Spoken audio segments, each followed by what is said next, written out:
What's going on, guys? Welcome back to In the One Not of It podcast. I'm Siddons. I'm Lane. I'm Matt. I'm Lincoln. Shout out Miss Joe and Pastor Jess. Today's episode is talking about the positive and negative effects of people around you. But before we get into any of that, we're going to go ahead and do a little social media drop for all the YouTube watchers. For all the YouTube watchers, it'll be on the screen at the bottom or the top of the screen, maybe the side, one of those places. But real quick before we do get started, I obviously just shouted out Pastor Jess and Miss Joe, and I just want to go ahead and continue on saying thank you to them. They have been a part of my church that I grew up in Lane. We grew up where we are right now, in this church, and they've been around my entire life that I can remember, basically. But they are moving away. Today he preaches last sermon, and it was all obviously great to have him as part of my walk with Christ and Lane's too. And they've met him too. Don't get it twisted. They know who he is. But just want to say thank you to them. Thank you to Miss Joe, who, though maybe she didn't do sermons on Sundays, she watched over the girls' class for as long as I can remember. And she hosts sleepovers too with her group of kids. And my sister, I know, was a part of that. So thank you to y'all. I actually don't know if they watch the podcast very often, but this episode, I just wanted to say thank you to y'all, and it means a lot for y'all to be a part of my journey with Christ, Lane's journey with Christ, and obviously they know you too. They're surely grateful for y'all too. But I just wanted to say that before we get started. All right. I guess I'm leading off. All right. So I decided to talk about this primarily because I just thought of it, and I feel like it's a love verse. A lot of people or just it's a little devotion a lot of people can hear because we're kind of short on time because our camera is, on a thing. So I took some notes here, and it's about the way that individuals can affect you, and that can be both positive and negative. And my first point I want to set out is the people you put around yourself. So if you surround yourself with, people who are always out, mischief, doing bad things, like drugs, whether that be anything like that, you're more likely to catch up on that trend, you know what I mean? And the same goes the other way. If you surround yourself with positive, caring, loving people, you're more likely to catch up with that. And there is both positives and negatives to either. And we're not going to notice. So the way others can... Okay, hold on. I just lost myself. Oh, my gosh. Okay, so this doesn't mean that you need to go out there and just dump all your friends pretty much. Because, we all mess up, okay? We all have our failures. We've all fallen short. And we've all, And everyone deserves a second chance. Because God gave us a second chance. And I just feel like you need to appreciate people more. Anyway, but now I'm going to talk about the negative side. So, we tend to pick up a lot of things other people do, like I just mentioned previously. And the way to deal with these people, and what I consider to deal with people, is to just try to introduce them to good things. Because, like I just said, you can have a positive effect on people. So if they start hanging around you and seeing you do these good things, they could pick up on that. But you can also have a negative effect on people. If you hang around good people and act bad, you can bring them down. But why are you talking about that? Like, I honestly, I really understand that. And I gave a devotion at school the other day about having two roads to go down. You either pick what he's saying, positive or negative, and usually down that positive road, you always have to watch out for the wolves in sheep's clothing. So, I mean, there's always going to be like sin that the devil makes look that's okay when it's really not. Whether that is addictions and people look at it as an escape, which is the way they look at it as a good thing, but in reality it's not. Yeah,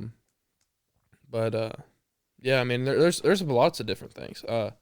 It could be friends of like you just thought that guy is so cool and I want to hang out with him just because the way he made himself look good is because he looked cool to everybody else, but in reality he was the other side of him was not what you really expected.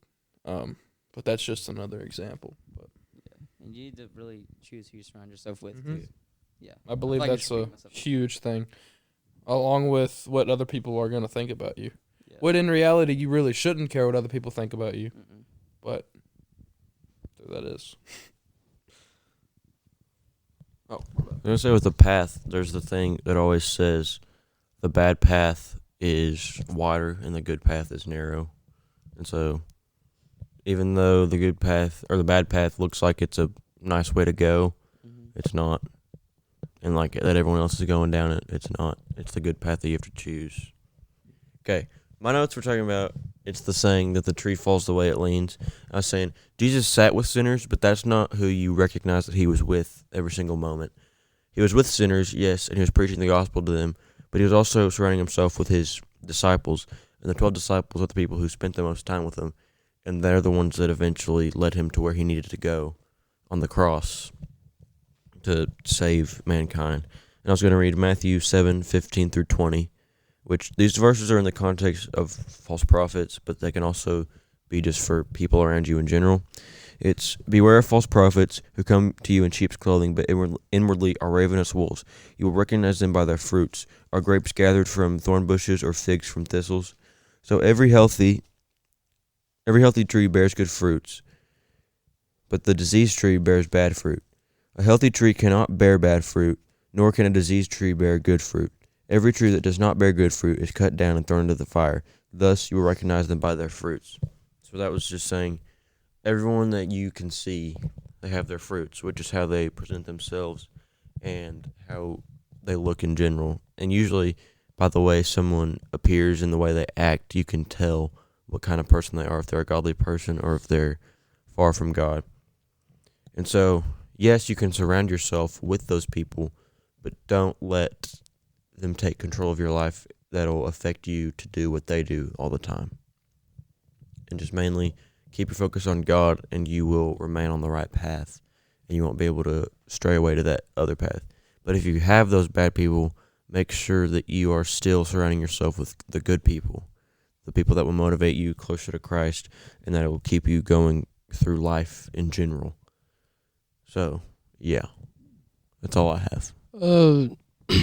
One thing that I've been thinking about a lot this week is actually perfect timing that Lane brought this up because I've been thinking about it all week. I just lost my notes. But I've met a lot of people in my lifetime. A lot of people have met a lot of people. But there's just a few people I see daily almost that are just negative. Like, not necessarily they're doing anything bad either. They're just if you're around them, you just think the worst of like everything. And I feel like people overlook the aspect that others have such a big influence on you, especially when you're our age. But I also have met plenty of people at school that just fall into the wrong groups. Maybe they're new or something. That they're good people. I've talked to them, and they've just fell into the wrong stuff in their life. And that's one of the hardest things, I think. It's hard to understand how someone so genuine or someone so, somebody so smart or caring can fall into a group of people that probably treat them like trash. And we talk about being a negative influence, having positive influence, being a positive influence. But one thing we don't talk about is the positive and negative of a relationship with someone else. Maybe for someone else, maybe they're positive for you and you're negative for them. I know this one kid, he comes up to me every single day. And, it's stuff that's a daily thing that happens every day. Sometimes it's just routine, but it can get annoying, but I got to understand why this happens. And and it's random when it happens, but he'll come up to me. He'll say whatever. And obviously, I don't know much about him. I don't think he knows much about me, but he knows that I feel like he thinks that I'm someone he can trust, and I try to be that, even when he's around. Y'all probably know who I'm talking about. But, some days I'm just having a bad day, and I got to admit, it can get on my nerves. It really can, but I can't be selfish enough to just, get mad at the kid. He's just looking for someone to talk to. And I feel like in life, people have those types of relationships where maybe you're hanging out with someone, let's say, and they treat you horrible. Maybe they use you for getting stuff. Maybe they say bad things about you, and you know this, but man, whenever y'all hang out, y'all seem to have a good time. But I actually have a quote that summarizes that. Don't set yourself on fire so others can feel warm. Other one is hold on. Another thing is blowing out someone else's candles won't make yours shine brighter. And if you're somebody that has a friendship with someone, and maybe y'all have known each other for a long time, and you're just, you'll be like, hey, what's up? How are you doing? Or you'll invite them somewhere, but then let's say that person shows up and you got nothing to do with them, or you don't talk to them, or you don't show that love that you act like you have for them. I feel like the relationship for both of y'all is just not very, strong, not very loving. But if you're the other guy, if you're setting yourself on fire to keep these people warm, if they're using you and you think that makes them your friend, you got to mature a little bit. You got to realize that that's not a friendship. You got to separate from them.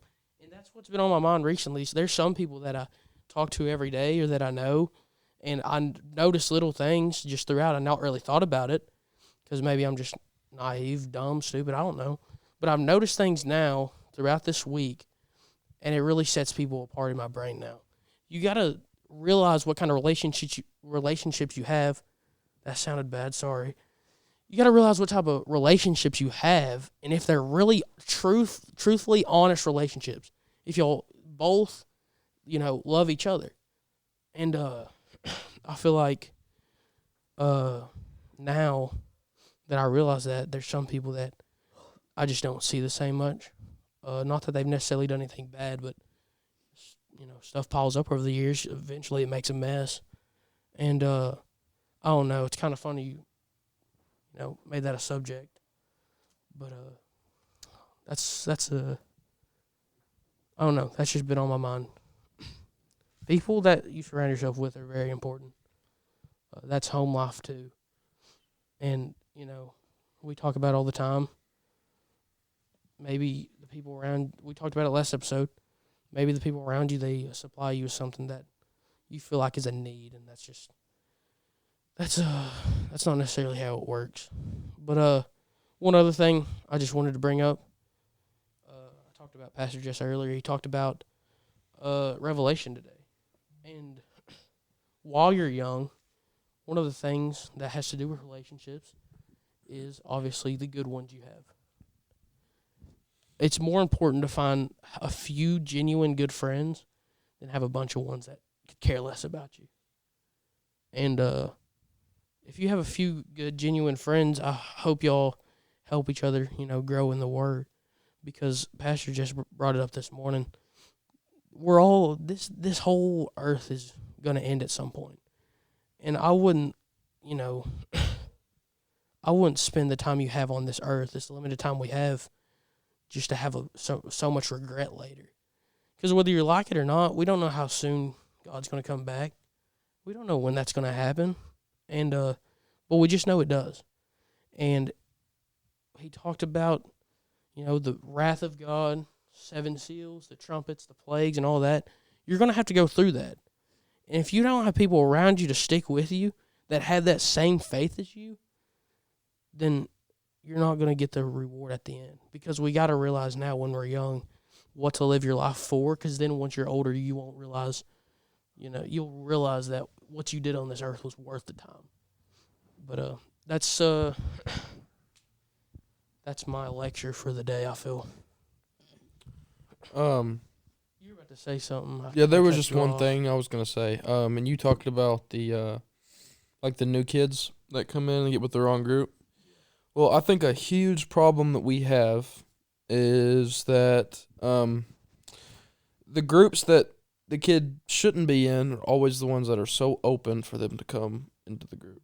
We always have the good groups that we have all the good kids in there that we want, and then we shut all the new kids out. And I think that's a huge problem. And we see it every single day with a new kid that might come to a church group or school or whatever. They always seem to go to the bad group because it's the only group that's willing to take them in. So I think that's just big something to think on. A bad group. What would we consider a bad group? What we would consider Oh, yeah. a bad group. That's probably not the best profile. But, just people that are, I won't say bad group, I'll just say sketchy. Some sketchy people. Well, I feel like coming into a new school is like It's frightening. It has That to be has hard. to be one of And- the worst things Yeah. ever. And I feel like getting in a good group at the beginning, because no matter what group you're gonna go into, you're gonna see them as good, Mm-hmm. just because you're new. Yeah. And I feel like it could be hard to find an actual good group starting in a new school because you just don't know anyone. Mm-hmm. That makes sense. I can't imagine. I can't really blame them. I can't. Yeah, I get that. I really do. Like I said, there's some things I've talked about. I have no, actual experience, and I can't really imagine moving away anytime soon, with 1 year left. But I understand how that can be difficult. But last thing, one more thing that I want to make sure I get the quote right. I'll read it off my phone every time. Oh no. Your life isn't yours if you care about what others think. If you constantly worry about what people say, and that's something I struggle with. If you constantly think what other people think about you, and you trying to change yourself for somebody that may not even treat you right, then they're really running your life for you.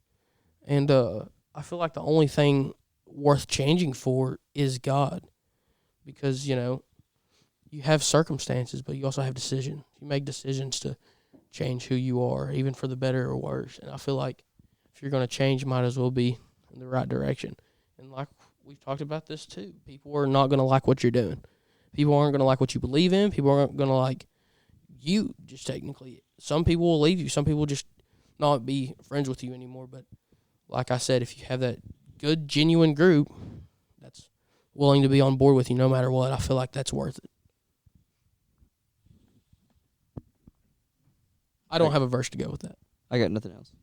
I also have nothing else. We have camera time Yeah. limited right now, so kind of moving fast. The Bills play today. I can talk about that. Got my Bill stuff on. Shout out Jaden Daniel. Wore this last week when we beat the Ravens. Shout out my boy Drake May. But I hope we win tonight. We're filming this on Sunday, an hour before the game. So, yeah, I hope the Bills win. If they do, you'll know next episode. I'll bring it up. But again, shout out Pastor Jess, Miss Joe. Y'all mean a lot to me, mean a lot to this church. Stay safe up there in Colorado. So that's all I got to say. If y'all got the verse of the day to end us off with. With all that, the Lord, what is it? The Lord Jesus Christ be with you. Love be with you. In Jesus Christ. Amen.